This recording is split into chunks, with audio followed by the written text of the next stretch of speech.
வணக்கம். நமது டிவியின் இரவு நேர பிரதான செய்திகளோடு இணைந்திருக்கின்றோம். செய்திகளோடு இணைந்து கொள்ளும் நான் ஷலோமி நாகேந்திரன்.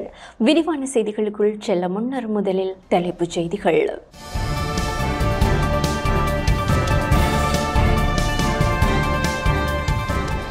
ஜனாதிபதியின் பங்கேற்புடன் ஸ்ரீ தலதா வழிபாடு ஆரம்பம். ஸ்ரீ தலதா வழிபாடு தொடர்பில் போலி அழைப்பிதழ். உயிர்த்த ஞாயிறு தின தாக்குதல் தொடர்பான சூத்திரதாரிகள் வெளிப்படுத்தப்படுவார்களா? ஜனாதிபதிக்கு எதிராக தேர்தல் ஆணைக்குழுவில் முறைப்பாடு. உள்ளூராட்சி மன்ற தேர்தல் தொடர்பில் மக்கள் அலட்சியம், பெஃப்ரல் அமைப்பு சுட்டிக்காட்டு. சிறந்த கடவுச்சீட்டுக்கான தரவரிசையில் இலங்கைக்கு 168வது இடம். அழுத்கம பகுதியில் 2 மாடி கட்டடத்தில் தீப்பரவல். அமெரிக்க வரி விதிப்பு 15 நாடுகளுடன் கலந்துரையாட ட்ரம்ப் தீர்மானம். தொடர்பான உள்நாட்டு செய்திகள்.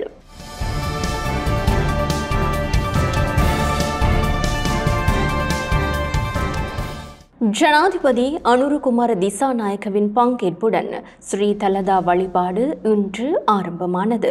16 ஆண்டுகளுக்கு பின்னர் புத்த பகவானின் புனித பல் சின்னத்தின் சிறப்பு வழிபாடான ஸ்ரீ தலதா வந்தனாவ இன்று நண்பகல் 12:30 மணி அளவில் ஆரம்பமானது.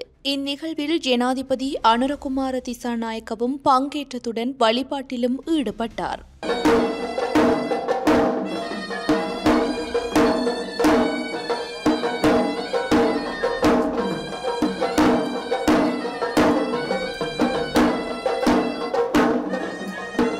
மேலும் இந்த நிகழ்வில் பல வெளிநாட்டு ராஜதந்திரிகளும் பங்கேற்றனர்.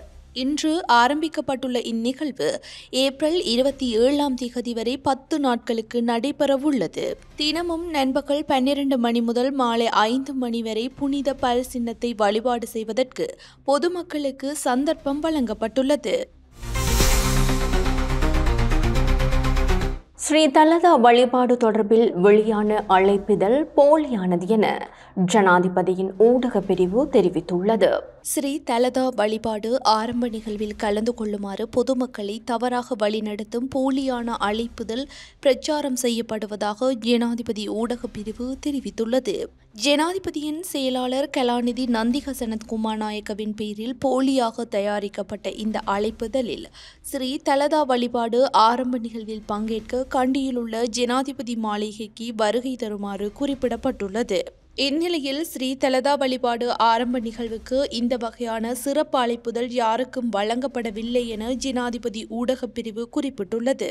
மேலும் இந்த போலி ஆவணத்தின் அடிப்படையில் ஸ்ரீ தலதா வழிபாட்டுக்காக சிறப்பு வரிசை அமைக்கப்பட்டுள்ளதாக சமூக ஊடகங்களில் போலியான செய்திகள் பரவி வருவதுடன் அதில் எந்த உண்மையும் இல்லை என ஜனாதிபதி ஊடகப் பிரிவு மேலும் குறிப்பிட்டுள்ளது. ஸ்ரீ தலதா வழிபாட்டு பாதுகாப்பு கடமையில் ஈடுபடுத்தப்பட்டுள்ள போலீசாருக்கு விசேட கொடுப்பனவு வழங்கப்பட உள்ளது. ஸ்ரீ தலதா வழிபாடு விசேட தலதா கண்காட்சிக்காக கடமையில் ஈடுபட்டுள்ள போலீஸ் அதிகாரிகளுக்கு விசேட கொடுப்பனவு வழங்குவதற்கு போலீஸ் தலைமையகம் நடவடிக்கை எடுத்துள்ளது. இன்று முதல் எதிர்வரும் 27 வரை கண்டி ஸ்ரீ தலதா மாளிகை வளாகத்தில் ஸ்ரீ தலதா வந்தனாவ விசேட நிகழ்வு நடைபெறவுள்ளது. இந்நிலையில் அங்கு வருகை தரும் உள்நாட்டு மற்றும் வெளிநாட்டு பக்தர்களின் பாதுகாப்பிற்காக போலீசார் விசேட பாதுகாப்பு மற்றும் போக்குவரத்து திட்டத்தை செயல்படுத்தும் நடவடிக்கைகளில் ஈடுபடுத்தப்பட்டுள்ளனர். அதன்படி இதில் பங்கேற்கும் அனைத்து போலீஸ் அதிகாரிகளுக்கும் விசேட பயண செலவுகள் மற்றும் ஒருங்கிணைந்த கொடுப்பனவு ஒன்றை வழங்குவதற்கு பதில் போலீஸ் மா அதிபர் போலீசாருக்கு அறிவுறுத்தல்களை வழங்கியுள்ளார். இதன்படி விசேட கடமைகளில் ஈடுபடுத்தப்பட்டுள்ள அதிகாரிகள் தமது பணியிடங்களுக்கு வெளியே 10 நாட்களுக்கு மேல் பகல் மற்றும் இரவு கடமைகளை ஆற்ற வேண்டியிருப்பதால் அவர்களுக்கு ஏற்படும் மேலதிக செலவுகளை கருத்தில் கொண்டு இந்த விசேட கொடுப்பனவை வழங்க போலீஸ் தலைமையகம் தீர்மானித்துள்ளதாக போலீஸ் தலைமையகம் தெரிவித்துள்ளது. ஜனாதிபதி அனுரகுமார திசாநாயக்கவிற்கு எதிராக தேர்தல் ஆணைக்குழுவில் முறைப்பாடு பதிவு செய்யப்பட்டுள்ளது. தேர்தல் ஆணைக்குழு எதிர்வரும் 21ஆம் தேதி கூட உள்ளது. ஜனாதிபதி அனுரகுமார திசாநாயக்க மன்னாரில் வெளியிட்ட கருத்து தொடர்பாக கிடைக்கப்பெற்ற முறைப்பாடுகள் தொடர்பில் விசாரணை நடத்துவதற்காக இவ்வாறு ஆணைக்குழு கூட உள்ளது. மன்னாரில் நேற்று நடைபெற்ற பொதுக்கூட்டத்தில் கலந்து கொண்ட ஜனாதிபதி தேசிய மக்கள் சக்தியின் உள்ளூராட்சி நிறுவனங்களுக்கு நிதி ஒதுக்கீடு செய்வது தொடர்பாக வெளியிட்ட அறிக்கை தொடர்பில் தேர்தல் ஆணைக்குழுவில் முறைப்பாடுகள் செய்யப்பட்டுள்ளன. அதன்படி இந்த முறைப்பாடுகளை விசாரிப்பதற்காக ஆணைக்குழு எதிர்வரும் 21ஆம் தேதி கூட உள்ளதாக அறிவித்துள்ளது. 227 உள்ளூராட்சி மன்றங்களுக்கான தபால் மூல வாக்குச்சீட்டு விநியோகம் நிறைவடைந்துள்ளதாக தேர்தல் ஆணைக்குழு அறிவித்துள்ளது. இதுவரையில் 227 உள்ளூராட்சி மன்றங்களுக்கான தபால் மூல வாக்கு சீட்டுகளை விநியோகிக்கும் பணிகள் நிறைவடைந்துள்ளதாக தேர்தல் ஆணைக்குழு தெரிவித்துள்ளது. இதேவேளை அனைத்து தபால் மூல வாக்கு சீட்டுகளையும் எதிர்வரும் 21ஆம் தேதியளவில் விநியோகித்து நிறைவு செய்ய எதிர்பார்த்துள்ளதாக தேர்தல் ஆணைக்குழு குறிப்பிட்டுள்ளது.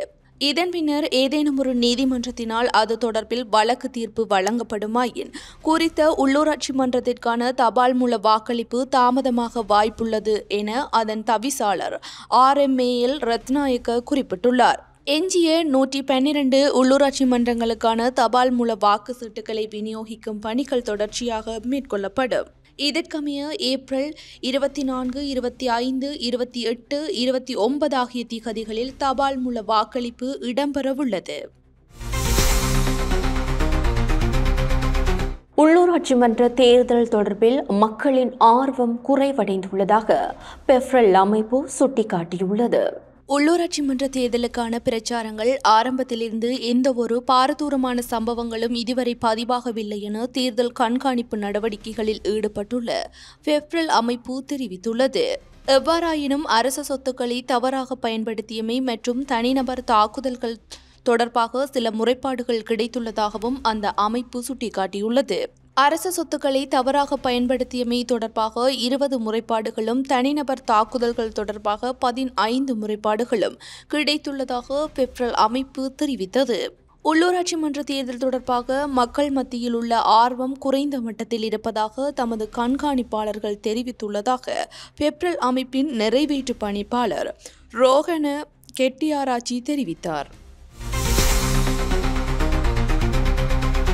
உயிர்த்த ஞாயிறு தின தாக்குதல் தொடர்பான உண்மைகளை ஓரிரு தினங்களுக்குள் வெளியிட வேண்டும் என பாராளுமன்ற உறுப்பினர் ரிசாட் பதியுதீன் வலியுறுத்தியுள்ளார். உயிர்த்த ஞாயிறு தின தாக்குதல் தொடர்பான உண்மைகளை ஓரிரு தினங்களுக்குள் வெளிப்படுத்த வேண்டும் என்பதே மக்களின் எதிர்பார்ப்பு என பாராளுமன்ற உறுப்பினர் ரிசாட் பதியுதீன் தெரிவித்தார். திருகோணமலையில் நேற்று மாலை இடம்பெற்ற மக்கள் சந்திப்பின் போதே அவர் இவ்வாறு தெரிவித்தார். தேர்தல் காலத்தில் அரசாங்கம் சொன்னதை போன்று செயற்பட வேண்டும் எனவும் அனாவசிய கைதானவர்கள் விடுவிக்கப்பட வேண்டும் எனவும் அவர் இதன்போது குறிப்பிட்டார். இதேவேளை தமிழ் முஸ்லிம் மக்களின் ஒற்றுமையூடாக பிரதேச சபை ஆட்சியை அமைக்கலாம் எனவும் ரிசாட் பதியுதீன் நம்பிக்கை வெளியிட்டார். உலகின் சிறந்த கடவுச்சீட்டுக்கான தரவரிசையில் இலங்கைக்கு 168வது இடம் கிடைக்கப்பெற்றுள்ளது. 2025ஆம் ஆண்டில் இலங்கை 171வது இடத்திலிருந்து 168வது இடத்திற்கு முன்னேறியுள்ளதாக துபாயை தளமாக கொண்ட உலகளாவிய ஆலோசனை நிறுவனமான நோமட் கேபிட்டலிஸ்ட் அறிவித்துள்ளது. உலகளாவிய ரீதியில் உள்ள நாடுகளின் கடவுச்சீட்டுகள் விசா இல்லாத பயணம், வரி விதிப்பு, உலகளாவிய கருத்து, இரட்டை குடியுரிமை சாத்தியம் மற்றும் தனிப்பட்ட சுதந்திரம் ஆகிய விடயங்களை அடிப்படையாக கொண்டு இந்த தரப்படுத்தல் மேற்கொள்ளப்படுகின்றது. உலகளாவிய கருத்து என்ற பிரிவில் இலங்கை 30 புள்ளிகளை பெற்றுள்ளது. இந்த அளவீட்டில் 50க்கும் குறைவான புள்ளிகளை பெறும் நாடுகள் பெரும்பாலும் தங்கள் குடிமக்கள் வெளிநாடுகளுக்கு செல்லும் போது உள்ளூர் மக்களிடமிருந்து எதிர்மறையான வரவேற்பை எதிர்கொள்ளுகின்றனர் என நோமட் கேபிட்டலிஸ்ட் கூறுகிறது. தரவரிசையில் சிறிது முன்னேற்றம் இருந்த போதிலும் உலகளாவிய கடவுச்சீட்டு வலிமையின் அடிப்படையில் இலங்கை சக பிராந்திய நாடுகளை விடவும் தொடர்ந்தும் பின்தங்கியுள்ளதாக நோமட் கேபிட்டலிஸ்ட் தெரிவித்துள்ளது. கடவுச்சீட்டு தரவரிசையில் அயர்லாந்து முதலிடத்தில் உள்ளதுடன் சுவிட்சர்லாந்து மற்றும் கிரேக்கம் 2வது இடத்தை பகிர்ந்து கொண்டுள்ளன.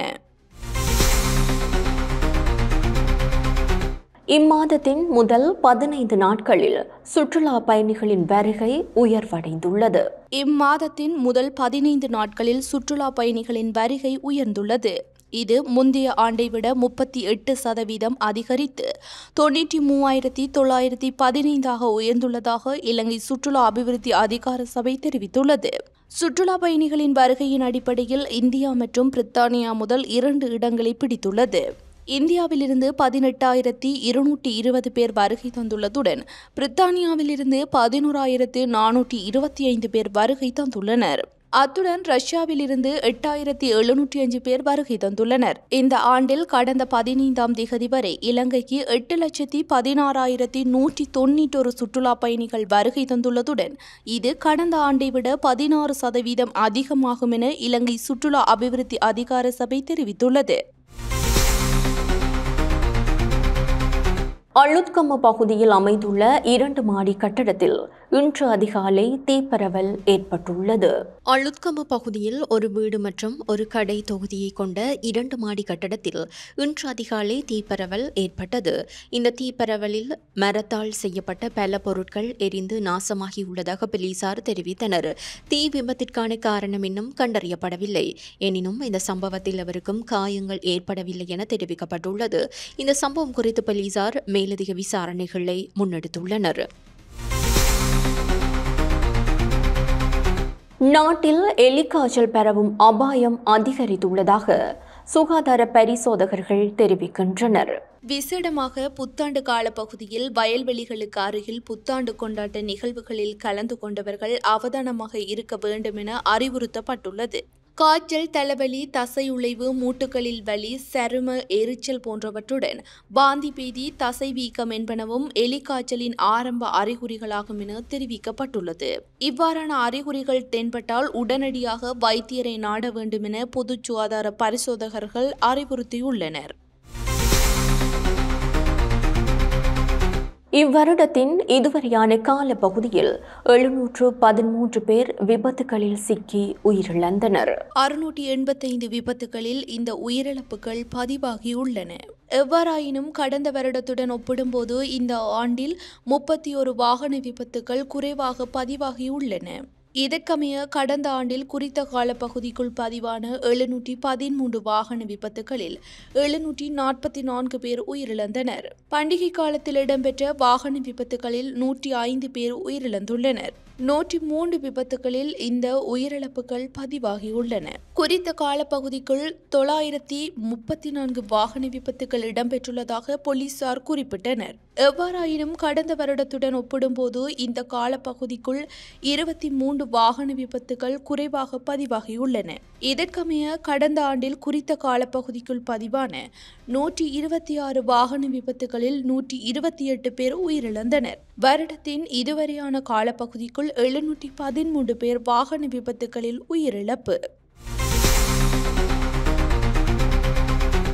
நுவரெலியா வசந்த கால மலர் கண்காட்சி இன்று ஆரம்பமானது. நுவரெலியாவிற்கு வருகை தரும் சுற்றுலா பயணிகளை கவரும் விதமாக ஒவ்வொரு ஆண்டும் வசந்தகால கொண்டாட்ட நிகழ்வுகள் நடத்தப்பட்டு வருகிறது. இதன் ஒரு பகுதியாக நுவரெலியா மாநகர சபை ஏற்பாட்டில் இன்று விக்டோரியா பூங்காவில் மலர் கண்காட்சி ஆரம்பிக்கப்பட்டது. குறித்த மலர் கண்காட்சி இன்றும் நாளையும் நடைபெற உள்ளது. இதில் சுற்றுலா பயணிகளை கவரும் பல வண்ண மலர் தொட்டிகள் பல்வேறு அலங்காரங்களிலும் காட்சிப்படுத்தப்பட்டுள்ளது. மேலும் குழந்தைகளையும் பார்வையாளர்களையும் கவரும் வகையில் பறவைகள், செல்லப்பிராணிகள் வடிவங்களில் அலங்கார வளைவுகள் அமைக்கப்பட்டுள்ளன.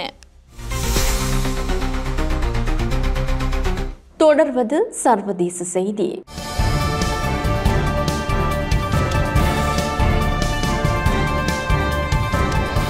சில நாடுகளுக்கு விதிக்கப்பட்ட தீர்வை வரி திருத்தம் தொடர்பில் கலந்துரையாடுவதற்கு ஜனாதிபதி Donald Trump தீர்மானித்துள்ளார்.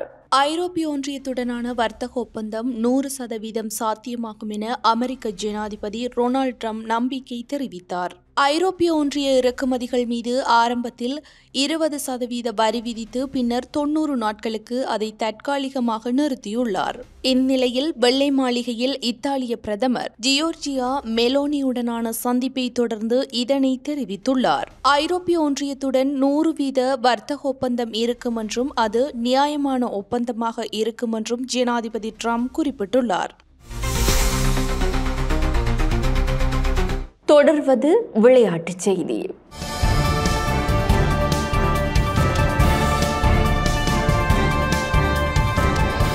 Indian premier league cricket தொடரின் 34வது போட்டி இன்று நடைபெறுகின்றது. குறித்த போட்டியில் பஞ்சாப் கிங்ஸ் மற்றும் ராயல் சேலஞ்சர்ஸ் பெங்களூரு அணிகள் மோதுகின்றன. இந்த போட்டி இன்றிரவு 7:30 அளவில் ஆரம்பமானது. புள்ளிப்பட்டியலில் பெங்களூரு அணி 8 புள்ளிகளுடன் 3வது இடத்திலும், பஞ்சாப் அணி 8 புள்ளிகளுடன் 4வது இடத்திலும் உள்ளமை குறிப்பிடத்தக்கது. இத்துடன் நமது டிவியின் அனைத்து பிரதான செய்திகளும் நிறைவு பெறுகின்றன. நமது அடுத்த பிரதான செய்திகளை நாளை எதிர்பாருங்கள். மேலதிக செய்திகளை அறிந்து கொள்ள நமது LK.com என்னும் எமது இணையதளத்திற்குள் பிரவேசியுங்கள். அத்துடன் நமது டிவி எனும் யூடியூப் தளத்தினையும் சப்ஸ்கிரைப் செய்யுங்கள். வணக்கம்.